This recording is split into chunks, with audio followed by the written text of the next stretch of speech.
नमस्कार दोस्तों, सामाजिक विज्ञान में सामाजिक विज्ञान में पास होने का बेहतरीन ट्रिक आज मैं आपको देने वाला हूं। सामाजिक विज्ञान में सोशल साइंस में पास करने का बहुत ही शानदार ट्रिक अगर आप अभी तक कुछ भी नहीं पढ़े हैं तब भी आप पास हो जाएंगे इस ट्रिक से और YouTube में ऐसा ट्रिक आपको नहीं मिलेगा जो मैं आपको बताने वाला हूं तो वीडियो को पूरा फुल वॉच कीजिएगा, पूरा आपको समझ में आएगा बहुत कोई बोलता है, आप सुने भी होंगे कि सामाजिक विज्ञान बहुत ही आसान सब्जेक्ट है, जाओ एकदम एग्जाम में और कॉपी भर के आ जाओ पूरा फुल मार्क्स मिलेगा ना दोस्तों। ऐसा बिल्कुल नहीं होता कुछ तरीका है उसका पेज भरने का अंदाजे कॉपी भर के आ जाने से मार्क्स नहीं मिलता है आज मैं आपको तरीका बताने वाला हूँ जिससे आप कम भी लिखोगे ना तो पूरा फुल मार्क्स आपको मिलेगा एग्जामिनर पूरा खुश होकर पूरा फुल मार्क्स देगा आपको ऐसा ट्रिक मैं कब देने वाला हूँ आपको आज।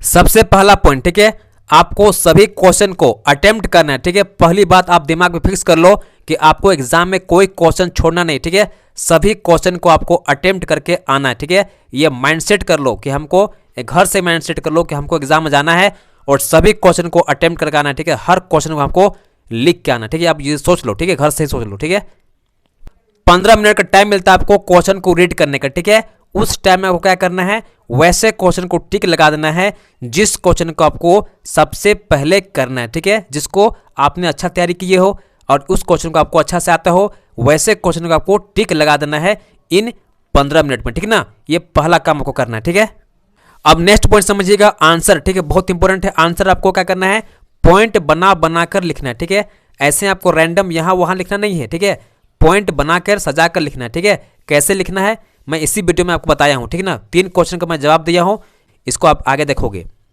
तो पॉइंट कैसे बनाइएगा, 1 2 3 4 5 या तो ऐसे पॉइंट दे दीजिएगा ना इस प्रकार से, या आप ऐसे बना सकते हो या आप ऐसे बना सकते हो आपको जो पसंद वैसा बना सकते हो पॉइंट ना, कोई दिक्कत नहीं है।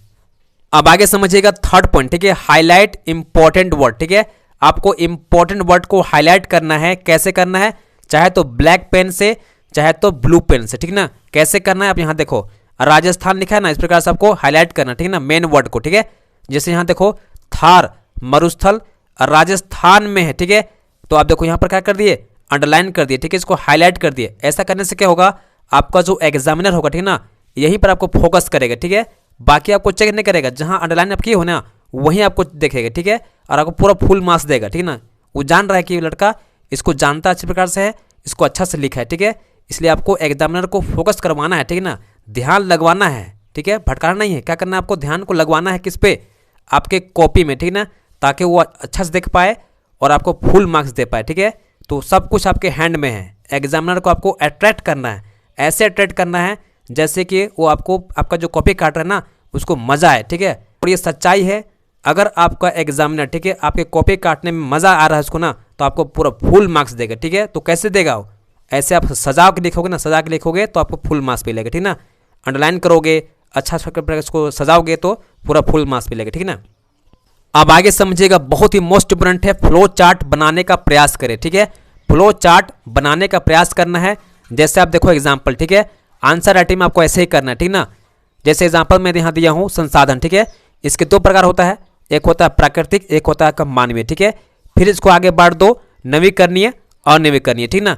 फिर इसको आगे बांट सकते हो, इसको आगे बांट सकते हो इसको आगे बांट सकते हो। तो ऐसा करने से क्या होगा ना, एग्जामिनर को बहुत कम टाइम लगेगा और बहुत ही अच्छा प्रकार से समझ जाएगा ना, और आपको पूरा फुल मार्क्स देगा, कोई दिक्कत नहीं होगा ना। और ऐसा लिखा रहेगा ना तो आपको पूरा कंप्लीट मार्क्स देगा एग्जामिनर पूरा खुश हो जाएगा ना। एकदम चिंता नहीं करना, आपको इसी प्रकार से आंसर को लिखना है ना। फ्लो चार्ट बनाने का प्रयास करना है लंबा क्वेश्चन का अब आगे समझिएगा, हर आंसर के बाद हर आंसर के बाद आपको 2 लाइन का गैप छोड़ना है गैप क्यों छोड़ना है, गैप छोड़ने से क्या होगा, एग्जामिनर को दिक्कत नहीं होगा कि इस क्वेश्चन को कहाँ एंड हो रहा है और सेकंड क्वेश्चन कहाँ स्टार्ट हो रहा है ये करना आपको बहुत जरूरी है एक के में खचपच हो जाएगा ना तो पूरा फुल मार्क्स नहीं देगा ना, ध्यान दीजिएगा। इसलिए क्या करना, आपको गैप छोड़ना है 2 क्वेश्चन बीच में थोड़ा सा गैप लगाना है ना। अब आगे समझिएगा टाइम मैनेजमेंट बहुत इंपॉर्टेंट चीज़ है, ध्यान दीजिएगा। बहुत बड़ा फील किए होंगे कि यार आप एग्जाम में हॉल में है एग्जाम लिख रहे हैं और बहुत से क्वेश्चन आपको छूट गया। क्यों छूटा, क्योंकि आप टाइम मैनेजमेंट नहीं कर पाए। किस वजह से, क्योंकि आपको पता नहीं था कि वर्ड लिमिट क्या है ना। हर क्वेश्चन का वर्ड लिमिट होता है जैसे कि आपका हो गया अति लघु त्रिय का अलग होता है लघु त्रिय का अलग होता है, दीर्घ उत्तरीय का अलग होता है। तो आपको वैसे ही आपको क्या करना है, क्वेश्चन को आंसर करना है, ठीक है। जैसा क्वेश्चन आपको वैसा उसको आंसर देना है वर्ड लिमिट में, ठीक है ना। इसको ध्यान देना बहुत जरूरी है। अभी मैं आपको सिखाया हूं कि कैसे आपको वर्ड लिमिट लिखना है, ठीक है ना। मान लीजिए, ठीक है, आपके बोर्ड एग्जाम में ये क्वेश्चन आ गया, ठीक है, जर्मनी का एकीकरण कब और कैसे हुआ, ठीक है। ये आपका क्वेश्चन कितना है, 5 मार्क्स का, ठीक है। तो कैसे आपको इसको लिखना है वो ध्यान दीजिए, ठीक है। यहाँ पर मैं इस्तेमाल करूंगा फ्लो चार्ट का, ठीक है। बहुत इंपॉर्टेंट पॉइंट है, फ्लो चार्ट का इस्तेमाल करेंगे, ठीक है ना। और बुलेट पॉइंट का इस्तेमाल करेंगे, ठीक है ना। कैसे लिखेंगे, देखो, राष्ट्रवादी भावनाओं का उदय, ठीक है। सेकेंड पॉइंट बनाएंगे 1848 में निर्वाचित संसद, ठीक है ना। उसके बाद हम थर्ड पॉइंट बनाएंगे राजशाही और फौज द्वारा दमन, ठीक है। और नेक्स्ट पॉइंट बनाएंगे प्रजा का नेतृत्व, है ना। ऐसे बना के हम लिखेंगे, ठीक है ना। आगे समझिएगा। फिफ्थ पॉइंट बनाएंगे ऑटो वॉन बिस्मार्क की भूमिका। नेक्स्ट पॉइंट बनाएंगे 3 युद्ध, ठीक है। अगला पॉइंट देखेंगे हम लोग जर्मन साम्राज्य की घोषणा। और लास्ट पॉइंट बनाएंगे 18 जनवरी 1871 ईस्वी में जर्मनी का एकीकरण हो गया, ठीक है। तो आपको एग्जाम में, ठीक है, ध्यान देना है इसी प्रकार से फ्लो चार्ट बना के और बुलेट पॉइंट बना के आंसर देना, ठीक है। चूंकि एग्जामिनर को ऐसा ही आंसर चाहिए, ठीक है, ऐसा ही इसको कॉपी चाहिए, ठीक ना, जैसा वो चाह रहा था। तो आपको ऐसा बना के लिखोगे ना तो आपको कोई ताकत नहीं काट सकता है पूरा फुल मार्क्स देने से, ठीक है। ये मैं आपको 100% लिख के देता हूँ, गारंटी, ठीक है। अगर आप ऐसा लिखोगे ना तो एग्जामिनर पूरा खुश होकर फुल मार्क्स देगा, ठीक है ना। अब नेक्स्ट क्वेश्चन देखिएगा, very short answer type question, ठीक है। अगर मान लेते हैं आपके बोर्ड एग्जाम में यही क्वेश्चन आ गया, औसत आय से आप क्या समझते हो, ठीक है। तो आपको इतना ही वर्ड लिमिट में इसका आंसर देना, ठीक ना। देखो, औसत आय से तात्पर्य उस आय से होता है जो किसी एक देश की जनसंख्या और उस देश के कुल राष्ट्रीय आय से के बीच में अनुपात से प्राप्त की जाती है, ठीक है। बस आपका आंसर यहाँ तक हो गया, ठीक है। अब इसको बढ़ा चढ़ा के लंबा लिखोगे ना तो उतने मार्क्स आपको नहीं मिलेगा, ठीक है। आपको यहाँ पर 2 ही मार्क्स मिलेगा, है ना। आपको एक्स्ट्रा यहाँ 5 मार्क्स नहीं देगा, ठीक है।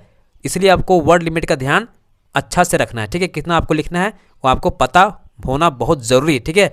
नहीं तो आप टाइम मैनेजमेंट नहीं कर पाओगे, ठीक ना। आपका क्वेश्चन एग्जाम में छूट जाएगा, इसको ध्यान दीजिएगा। एक क्वेश्चन और देखिएगा, दीर्घ उत्तरीय प्रश्न का लॉन्ग आंसर टाइप क्वेश्चन, ठीक है। देखो, लोकतंत्र में राजनीतिक दलों की भूमिका और कार्यों का वर्णन करें, ठीक है। इसका आंसर देखिए, ठीक है, कितना आपको लिखना है।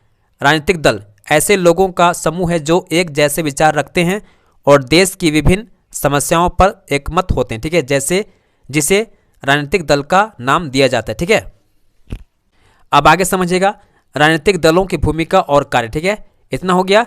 अब यहाँ पर लिखिएगा बुलेट पॉइंट, ठीक है। लिखिएगा, राजनीतिक दल चुनाव लड़ते हैं और अपने उम्मीदवारों को अधिक से अधिक मत से जिताने का प्रयास करते हैं, पहला पॉइंट हो गया।